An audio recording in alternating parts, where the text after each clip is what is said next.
Bonjour à tous, j'espère que vous allez bien. Je vous retrouve aujourd'hui pour faire le bilan du mois de juillet, pendant lequel j'ai lu 6 livres, dont 2 en anglais, 2 en livre audio et un roman graphique, et je vais vous les présenter dans l'ordre où je les ai lus.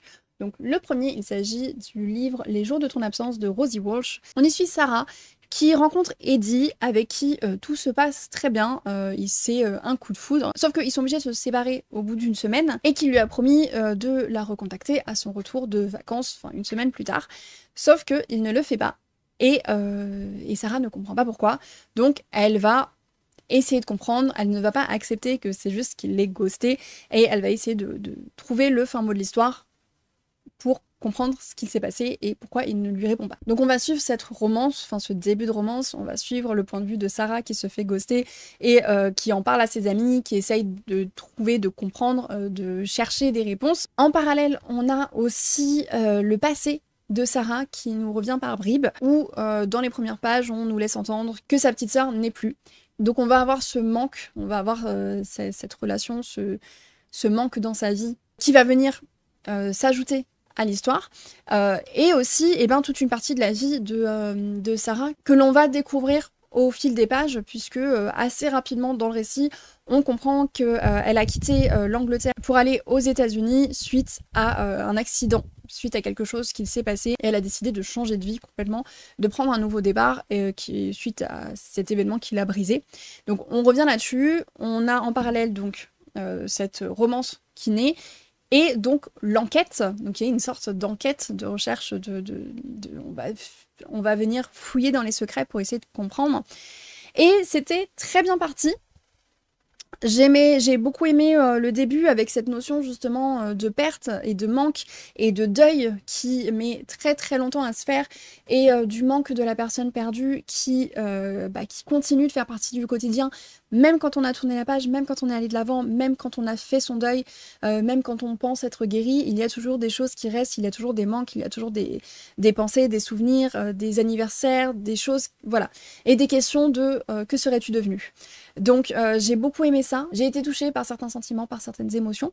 J'ai été aussi intriguée par justement le fait que Eddie ait ghosté Sarah. Je voulais autant qu'elle savoir pourquoi est-ce qu'il l'avait ghosté et où est-ce qu'il était, ce qui lui était arrivé, et comprendre son histoire. Et jusqu'à la moitié à peu près, j'aimais bien, j'ai bien aimé cette façon dont c'était amené, dont c'était construit. Sauf qu'au bout d'un moment, c'était trop. En fait, tout était too much.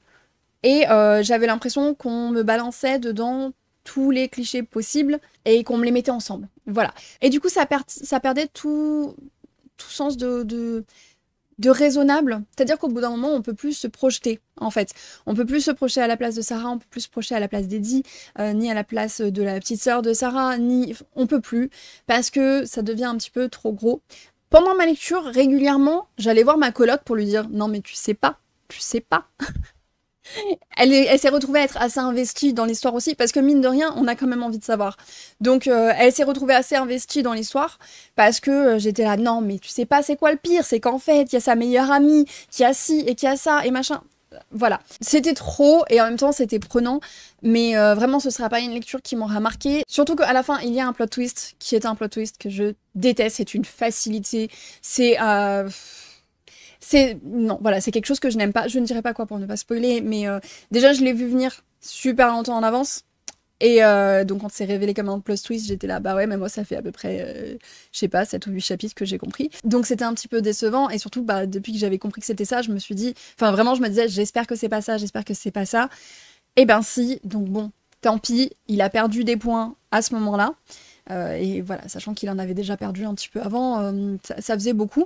Par contre, il y a un autre plot twist qui arrive, alors un petit peu plus tôt que celui-ci, enfin qu'on comprend en fait, mais qui est fait pour être compris plus tôt, bien sûr, qui arrive, que je n'avais pas forcément vu venir tout de suite, en tout cas pas dans la première moitié, ou le premier tiers, on va dire. Deuxième tiers, il y a un petit moment où on commence à se poser des questions, et sur le dernier tiers, j'étais là, bon bah c'est bon, on a nos réponses, enfin, avant même que ce soit dit noir sur blanc, j'avais bien compris. Et ça par contre j'ai bien aimé comme plot twist, c'était intéressant. C'était intéressant, je ne dirais pas ce que c'est, parce que ce serait un énorme spoil sur l'histoire. D'ailleurs c'est difficile de parler de cette histoire sans spoiler. Mais globalement j'ai été déçue. ça partait bien, et puis derrière, ça m'a perdu. Voilà, tout simplement. Donc c'est fort dommage, parce que c'est une lecture que je ne retiendrai pas forcément. Et c'est un livre que l'on m'a prêté, donc il faut que je le rende. Ça fait très très très longtemps qu'on me l'a prêté. Donc Marie, si tu passes par là, il était là. Voilà, je l'ai retrouvé dans mes cartons. Pardon. La deuxième lecture est un livre audio. Il s'agit de Vénère, être une femme dans un monde d'hommes de Taous Merakchi, que j'ai adoré. C'est un livre audio qui est relativement court, mais qui est plutôt dense, enfin plutôt intense en fait, en termes des émotions qu'il véhicule. Donc c'est un livre dans lequel Taous Merakchi, en bonne féministe, vient parler de sa colère, de la colère qu'il a rongée pendant très longtemps, qu'elle ne savait pas expliquer, dont elle n'arrivait pas à comprendre l'origine, et qui explosait régulièrement, et au bout d'un moment, elle a cherché à comprendre l'origine, la nature de cette colère, pour arrêter d'être en colère contre elle-même. Et alors déjà, j'ai été attirée par ce titre parce que, bon, je suis Taous Merakchi sur les réseaux sociaux depuis un petit moment, et j'écoute son podcast avec des histoires d'horreur qui s'appelle Feu de camp. Je l'écoute sur Deezer et je ne loupe aucun épisode. Voilà, quand j'ai commencé, il y avait déjà plusieurs saisons qui étaient sorties. J'ai tout rattrapé, je suis totalement à jour. J'aime beaucoup le style en fait de Taous Merakchi et sa façon de s'exprimer. Et on retrouve ça dans son livre, qui est donc de la non-fiction, hein, et où elle dit les choses brutalement, honnêtement, sans fioriture, sans venir adoucir les mots, sans venir... Voilà, on nous prend pas par la main gentiment pour nous guider, c'est hop, allez, on balance tout. Et j'aime beaucoup. J'aime déjà beaucoup ça quand je la suis sur ses stories et quand je la suis sur son podcast. Et donc là, la retrouver en livre, c'était hyper intéressant. C'est elle qui lit l'audiobook, donc voilà, j'ai retrouvé sa voix, ses intonations, ses tonalités. Voilà. Et surtout, la raison pour laquelle j'ai été attirée par ce livre de base, c'est justement pour cette notion de colère, cette notion d'être vénère, qui est quelque chose que j'ai ressenti pendant très très longtemps. J'avais l'impression d'être une cocotte minute sur le point d'exploser à tout moment et de ne pas savoir quoi faire de cette colère. Donc ces dernières années, en m'investissant plus, en lisant plus sur le féminisme, en parlant un peu plus autour de moi, pareil, en parlant plus de racisme autour de moi et en m'informant plus, j'ai réussi à, pas forcément à calmer cette colère, mais à mieux la diriger et surtout à mieux la gérer. Voilà, pour que ça ne me ronge plus de l'intérieur. Donc je gère un petit peu mieux cette colère, même si elle est toujours présente et je ne cherche pas à m'en débarrasser parce que ce serait faire comme si les causes de cette colère avaient disparu alors qu'elles sont toujours là. Hein. La société patriarcale et raciste est toujours là. Donc la colère est toujours là. Mais j'ai vraiment beaucoup aimé de lire dans Vénère le miroir de cette colère, en fait, de l'avoir exprimée chez quelqu'un d'autre, de voir une autre femme dire cette colère et l'exprimer et en faire quelque chose de petit à petit au fil des pages. J'ai beaucoup aimé. Alors, les descriptions de certaines de ses pensées colériques étaient très cathartiques. C'est très violent, mais c'est très cathartique. Voilà, je sais pas comment dire les choses autrement. Mais c'est pour ça, entre autres, que j'ai aimé ce livre. Pour ça et pour le côté féministe et toutes les questions qu'il fait se poser pour la suite et pour cette colère que l'on ressent en tant que femme. Vraiment sentir que l'on n'est pas seul, ça fait du bien. Donc voilà pour cette seconde lecture. La troisième, enfin, il s'agit d'une relique de la Pâle qui est là depuis beaucoup trop longtemps, dont je vous ai parlé mais tant de fois. J'ai fini Heartless de Marissa Meyer et je comprends pas pourquoi est-ce qu'il est resté aussi longtemps dans ma pile à lire, parce que j'ai adoré. Je pense que la dernière fois que je vous en ai parlé, je vous disais que je l'avais commencé et que j'avais un petit peu de mal. Et en fait, pas bien longtemps après, ça y est, j'étais à fond dedans. J'ai vraiment adoré les personnages, je ne m'y attendais pas. Par moments, j'oubliais que on était en train de suivre le personnage qui deviendrait la Reine de Cœur, donc la méchante dans Alice au Pays des Merveilles. Et j'avais envie de voir les choses se réaliser pour elle, j'avais envie de voir ses rêves se réaliser, et en même temps, chaque fois que vraiment je la voyais y croire et espérer, j'avais une part de moi qui me rappelait « Hey, tu sais que c'est pas possible, tu sais que ça se finit pas comme ça. » Et c'était pas...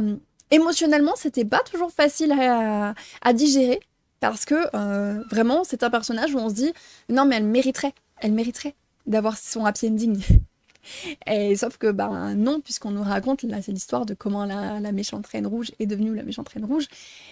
Et, et j'ai été vraiment très prise dedans. Il y a une romance il y a une romance au cœur de l'histoire, hein, et je l'ai beaucoup aimée. Moi qui suis un peu compliquée en romance, et ben là j'ai bien aimé la manière dont ça se mettait en place. J'ai beaucoup aimé aussi pas mal de retournements de situation, et retrouver l'univers de Alice au Pays des Merveilles aussi m'a fait beaucoup plaisir. Il y a l'univers autour, mais il y a aussi beaucoup de jeux de mots, beaucoup de choses que l'autrice utilise ou réutilise à sa façon, et j'ai adoré. Donc voilà, comme je disais, on raconte dedans l'histoire de la méchante reine avant qu'elle devienne la méchante reine, et qui elle était avant tout ça.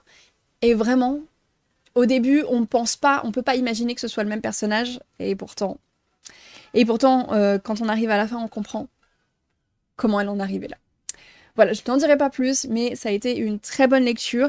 Et maintenant, il faut que je vois ce qu'il me manque, ce qu'il me reste à lire de Marissa Meyer. Je crois que j'ai le deuxième tome de My Wires and Love, qui est dans l'univers des Chroniques lunaires, qu'il faut que je me procure et que je lise, mais je ne sais pas ce qu'elle a sorti d'autre en dehors des Chroniques lunaires et de Heartless. Donc n'hésitez pas à me dire si vous avez d'autres livres de Marissa Meyer à me conseiller, ou d'autres réécritures, que ce soit côté vilaine ou pas.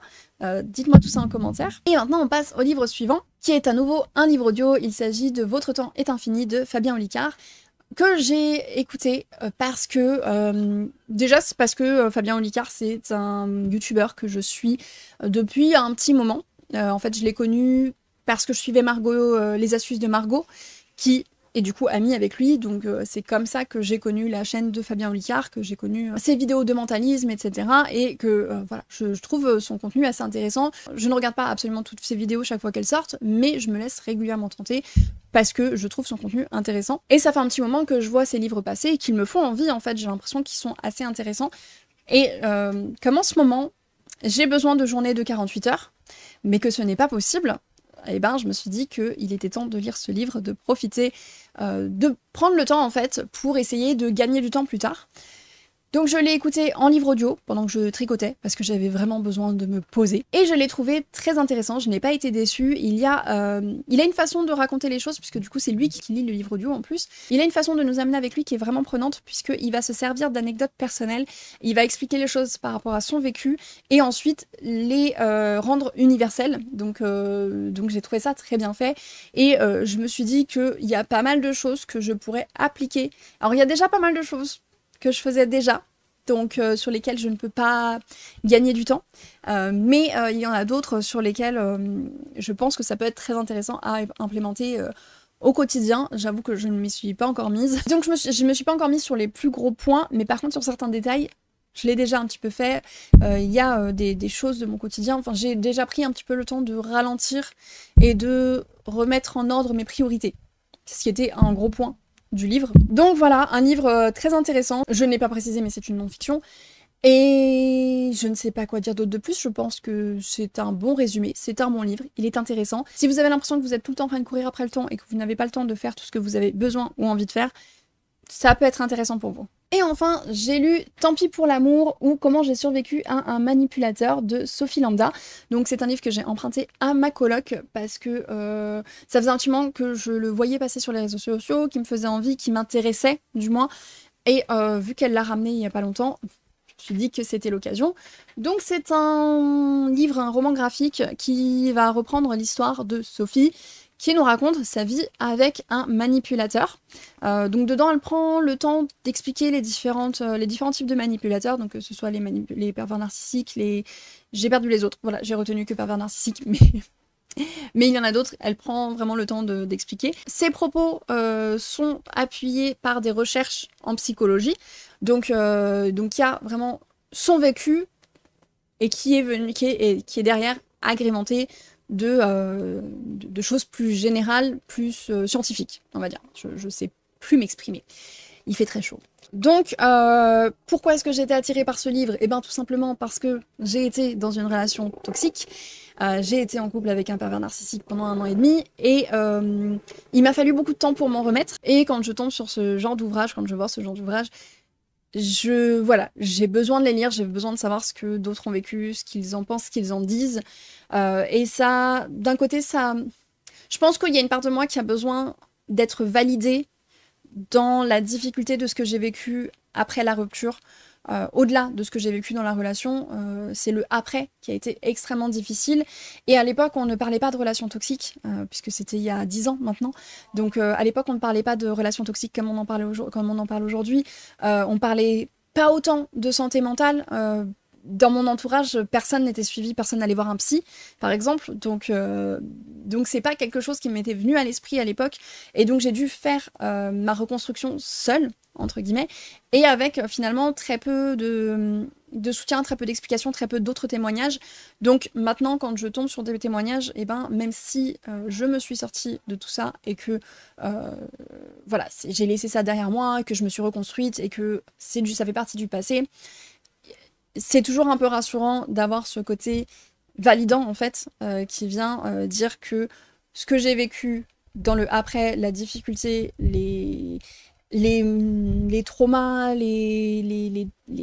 les triggers qui aujourd'hui encore peuvent être problématiques dans certaines situations, voilà, de me dire que je ne suis pas seule et qu'il y a une explication et que c'est valable. Mais en fait, voilà, c'est un besoin de validation, tout simplement.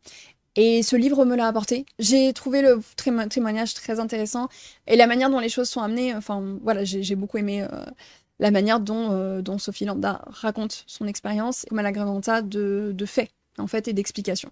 J'ai pas beaucoup plus à en dire, hein, si ce n'est que si vous êtes vous-même au cœur d'une relation toxique, attention, ou que vous venez tout juste d'en sortir, attention, c'est une lecture qui n'est pas forcément facile. Voilà. Donc voilà pour les livres dont je vous parle aujourd'hui. Alors, si vous avez bien compté, je vous en ai présenté 5 alors que je vous ai dit que j'en ai lu 6. C'est parce que le 6e que j'ai lu, c'est un livre d'une autrice dont je ne parle pas sur ma chaîne, sauf que j'avais une de ses sagas en cours, et j'aime beaucoup la saga. Et j'ai eu l'occasion de la poursuivre parce que j'ai encore un tome, parce que j'avais encore des tomes non lus dans ma pile à lire. Donc je me suis lancée, j'ai fini un tome, j'ai avancé une saga, mais je n'en parlerai pas ici puisque je ne parle pas de cette autrice sur ma chaîne. Donc voilà pour cette update lecture. N'hésitez pas à me dire si vous avez lu certains de ces livres, si certains vous ont envie. N'hésitez pas à me dire aussi si il y a des éléments dont vous voulez que je vous parle un petit peu plus sur les prochains updates concernant mes lectures. N'oubliez pas de liker cette vidéo et de vous abonner si ce n'est pas encore fait et si vous aimez ce type de contenu. Sur ce, je vous souhaite à tous de très bonnes lectures et je vous dis à très bientôt.